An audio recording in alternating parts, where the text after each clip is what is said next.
Ladies and gentlemen, welcome to this video. Today we're going to be learning about the components found in blood, as well as one of the most important aspects is what is their function. So as you guys can see from this 6-mark exam question, by the end of the lesson you'll know how to answer it. Let's begin.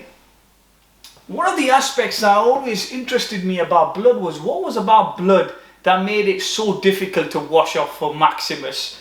Here he says, you know, dirt cleans off a lot easier than blood, Quintus. So this was one of my favourite movies growing up. It was a fantastic movie. If you haven't watched it, it's called Gladiator.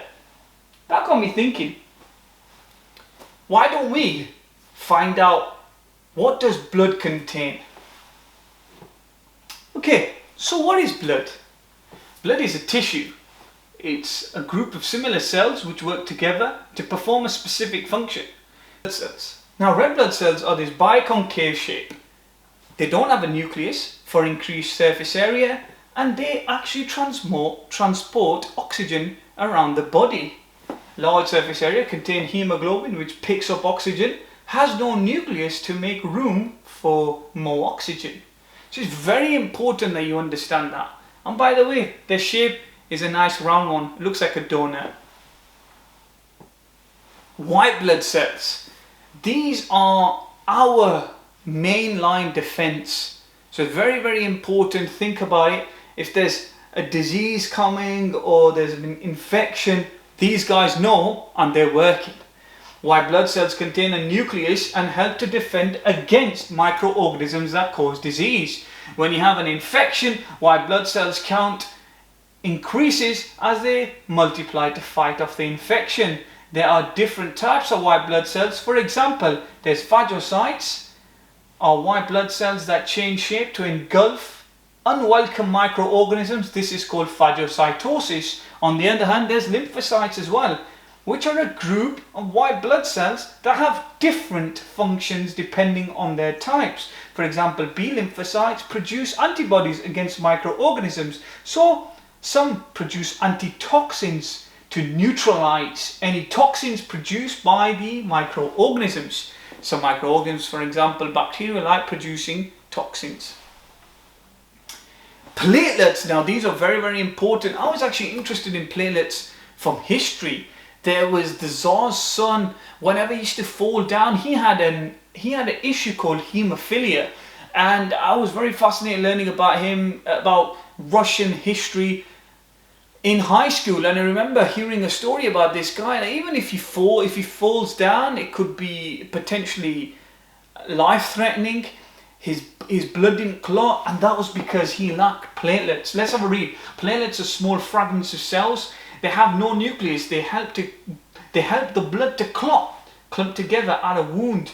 This seals the wound and stops from losing too much blood. It also stops microorganisms from getting inside the wound.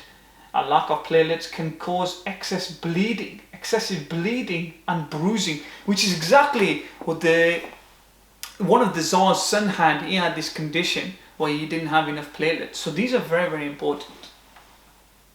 Last but not least, plasma. Plasma is a pale straw-coloured liquid which carries just about everything in blood. It carries red and white blood cells and platelets, nutrients like glucose and amino acids. These are the soluble products of digestion, which are absorbed from the small intestines and taken to the cells of the body. Carbon dioxide from the organs to the lungs, urea from the liver to the kidneys, hormones and proteins, antibodies and antitoxins produced by the white blood cells. So it carries so much nutrients in the blood. Now, last but not least, let's see if you can answer this exam question. Pause the video, have a go. Let's have a look at the answers then. It says here, name A.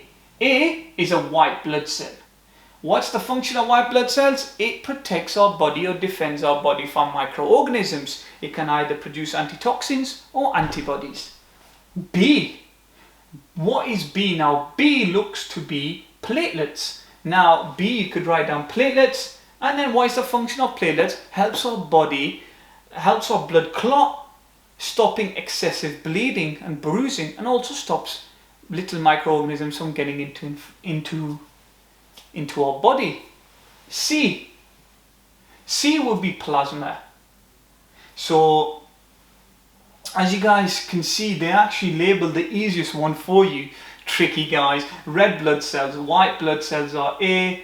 B, we said, were platelets, and C is plasma. Plasma is straw-like fluid that carries so much nutrients within the blood. You can give some examples like hormones and all the other urea, all the other stuff that you could mention. And that would be your 6 marks.